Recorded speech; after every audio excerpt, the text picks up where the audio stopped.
हाय viewers, आज हम आपके लिए जो टॉपिक लाए हैं उसका टाइटल है gradient of the scalar field. Scalar field है हमारे पास। जैसे हम कोई मटेरियल को मेजर करना चाहते हैं, मटेरियल की जो क्वांटिटीज़ है उसको मेजर करना चाहते हैं, तो हमारे पास क्वांटिटीज़ जो है वो दो तरह की होती है। एक स्केलर क्वांटिटी होती है और एक वेक्टर क्वांटिटी होती है। स्केलर क्वांटिटी में सिर्फ हम मैग्नीट्यूड को मेजर करते हैं, वेयरएज वेक्टर क्वांटिटी में हम मैग्नीट्यूड और डायरेक्शन दोनों को मेजर करके चलते हैं। अब यहाँ पे हम निकालेंगे gradient of the scalar field. तो सबसे पहले हम क्या करते हैं, हम कोई एक पॉइंट लेते हैं। एट एनी पॉइंट हमने मान लिया, जैसे P मान लिया, Q मान लिया, एक्स वाई जेड जो भी मान लिया, जो X Y Z Cartesian coordinates में है, तो उसका जो स्केलर फंक्शन होगा, तो स्केलर फंक्शन को आप कैसे डिनोट करेंगे? Scalar function is denoted by psi X Y और जेड के साथ में। इस तरह से आप इसको डिनोट करते हैं। तो अब ये जो आपके पास कार्टेशियन कोऑर्डिनेट्स हैं, इसके आपके पास कंपोनेंट्स भी होंगे अलोंग एक्स वाई और जेड एक्सिस। तो कंपोनेंट अलोंग एक्स वाई और जेड एक्सिस को कैसे डिनोट करेंगे हम? D phi by D x,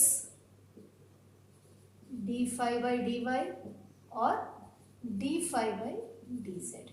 ये हम तीन कंपोनेंट्स लेके चलते हैं जो हमारा एक्स वाई और जेड डायरेक्शन में है। तो अब हम इसमें क्या निकालेंगे? ग्रेडियंट ऑफ जो फंक्शन जो हमने लिया है वो निकालेंगे। तो हमें इसकी डेफिनेशन पता होना चाहिए कि ग्रेडियंट ऑफ स्केलर फील्ड को हम कैसे कैलकुलेट करेंगे या उसका फॉर्मुलेशन क्या होता है, उसके बाद हम उसको डिराइव करके निकाल सकते हैं या हम उसका प्रूफ निकाल सकते हैं। तो gradient of scalar field grad phi is equal to, grad को आप डेल से भी डिनोट कर सकते हैं। तो ग्रेड ऑफ फाई आप लिखेंगे तो यूनिट तीनों डायरेक्शन में यूनिट वेक्टर लेके चलेंगे। Unit vector I d phi by D x plus unit vector J d phi by D Y plus unit vector के d phi by D Z. ये आपकी वैल्यू आएगी और इसको हम आगे कैलकुलेट करेंगे। जैसे हम ये फाई को कॉमन ले लेते हैं तो हमारा ग्रेड फाई क्या हो जाएगा?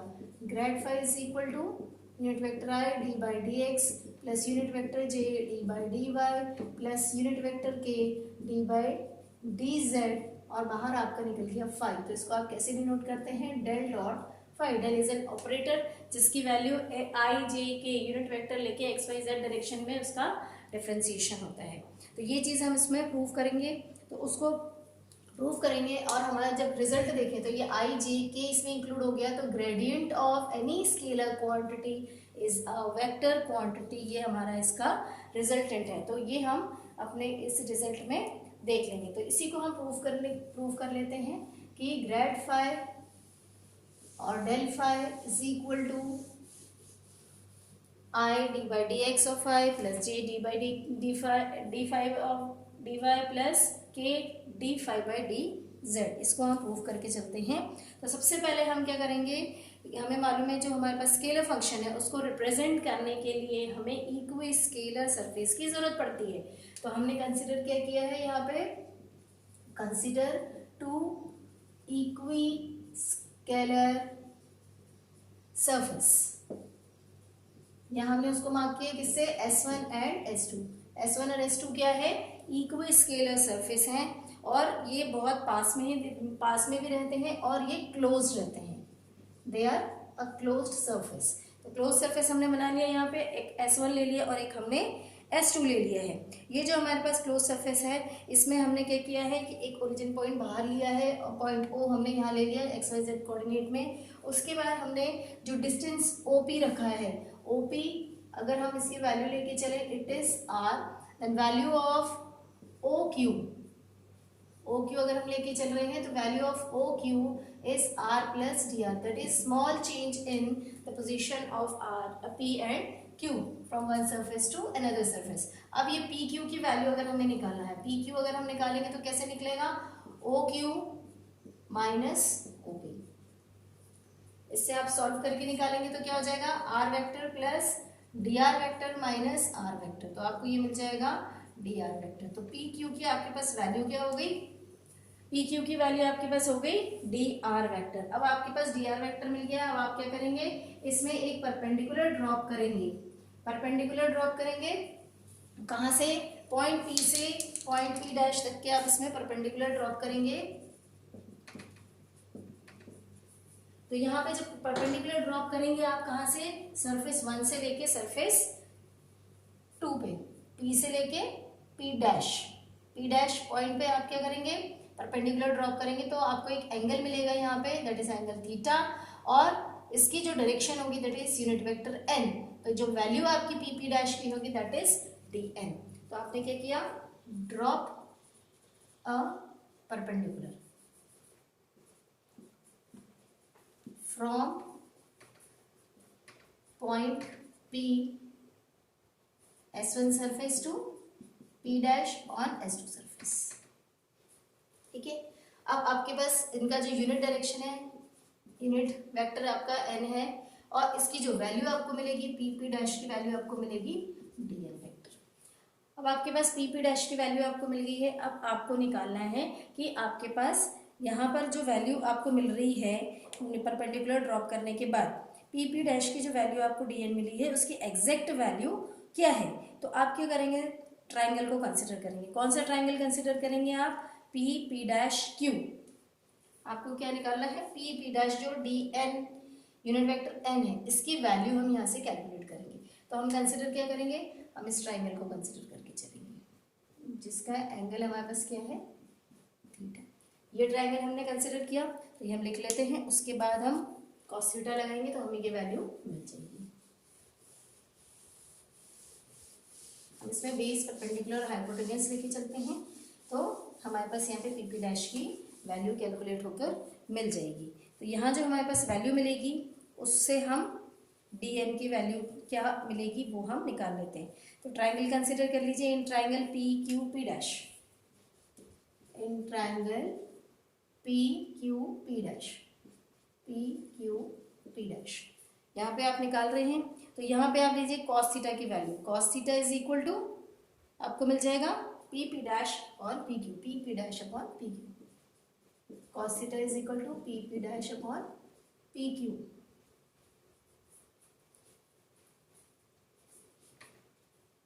अब पी क्यू की वैल्यू आप निकाल लीजिए, P Q is equal to, sorry P P dash की निकाल ली आपको वैल्यू, तो P P dash is equal to P Q cos theta आपको मिल जाएगा।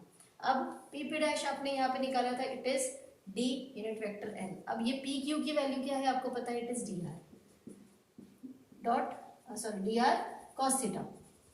अब आपको पता है कि जब हम स्केलर क्वांटिटी की बात करते हैं तो इसमें हमारा हम क्या यूज करते हैं, डॉट प्रोडक्ट। तो यहाँ से हम ये कॉस थीटा हटा देंगे तो डॉट प्रोडक्ट यूनिट वेक्टर के साथ में लगा देंगे। तो D N is equal to N vector dot D R हमें मिल जाएगा। तो हम इसको इक्वेशन नंबर 1 मार्क कर देंगे। अब ये हमारे पास इक्वेशन नंबर 1 हो गया। अब हम क्या करेंगे, यहाँ पे हम देखते हैं कि जो हमारे पास जो परपेंडिकुलर डिस्टेंस है वो सबसे मिनिमम डिस्टेंस है सरफेस S1 और S2 के बीच का।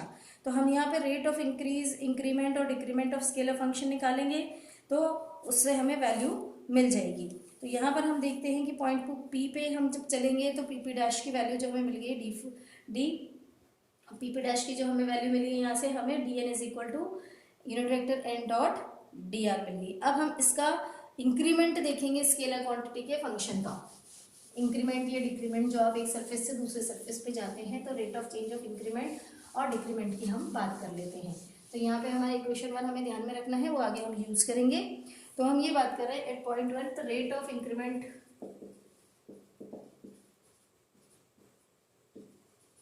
Rate of increment of function 5। तो यहाँ पे कितना आ जाएगा, D five by D N. इस तरह से हम निकाल सकते हैं। तो डी एन हमारे पास यूनिट वेक्टर के हिसाब से हम लेके चलेंगे। तो फंक्शन हमने five X Y Z consider कर लिया। तो हमारे पता है कि लेट द फंक्शन बी, और पहले हमने कंसिडर किया है एज फंक्शन लिख सकते हैं, लेट लिखने की जरूरत नहीं है, इसको हम कंसिडर कर सकते हैं कि it is a function. We have a function as five is a xyz coordinate function, that is a Cartesian coordinate। तो आप इसको डी फाई निकाल लीजिए। डी फाई जब आप निकालेंगे तो पार्शियल डेरिवेटिव आपको करना पड़ेगा विथ रिस्पेक्ट टू x, एक बार x के साथ में into D x plus D phi into D Y into D Y plus D phi by D Z into D Z.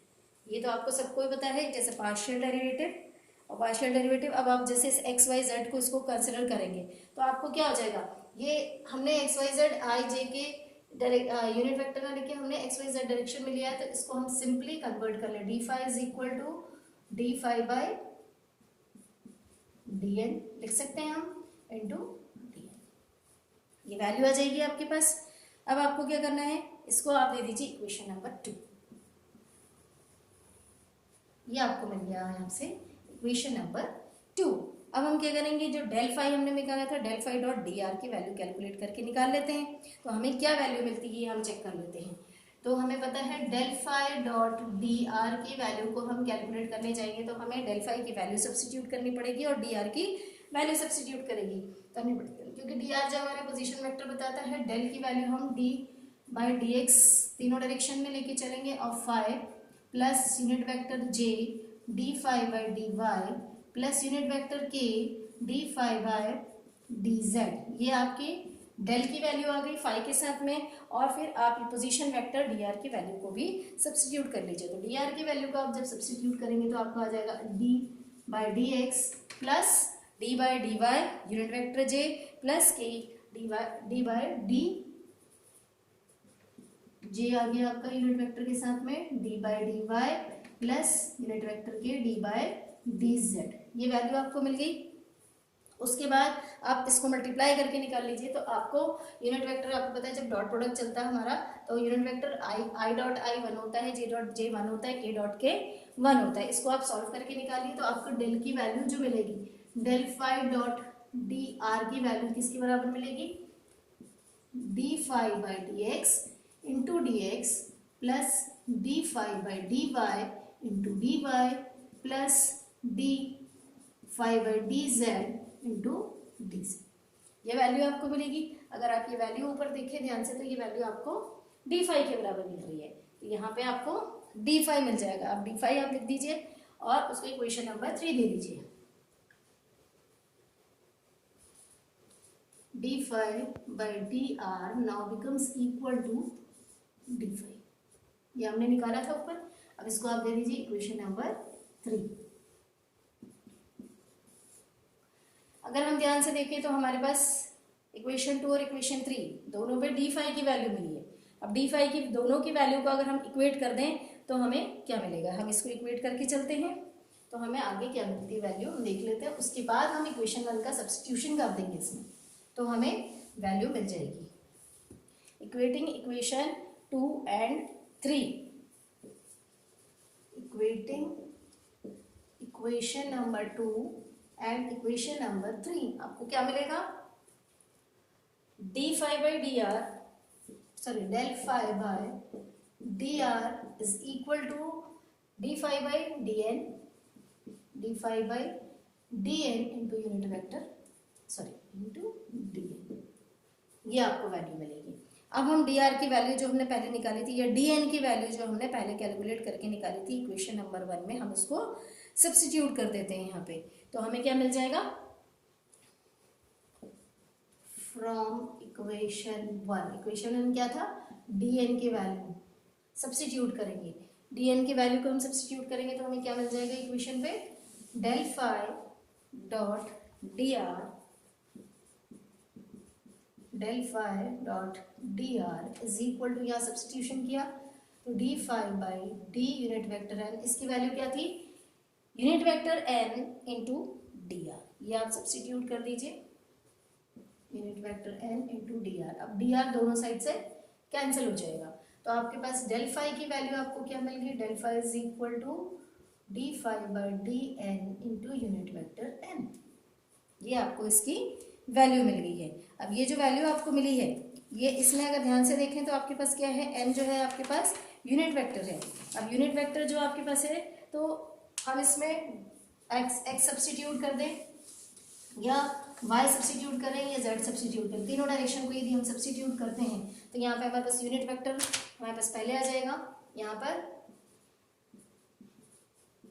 Unit vector D phi by D N, ये जो equation हमें निकली है, यहाँ पे यूनिट वेक्टर आई रखा तो यहाँ एक्स, यहाँ पे जे रखा तो वाई, यहाँ के रखा तो आपको जेड मिल जाएगा। So this is the proof that del phi is equal to unit vector of the given quantity in the particular direction divided by the partial derivative of that function. So that's all for this topic. Thank you. अगर आपको ये topic पसंद आया तो आप इसे like कीजिए, videos को शेयर कीजिए अपने फ्रेंड्स के बीच में, चैनल को सब्सक्राइब कर लीजिए और बेल आइकन को दबा लीजिए ताकि आपको नए टॉपिक्स का नोटिफिकेशन मिलता रहे। So thank you viewers.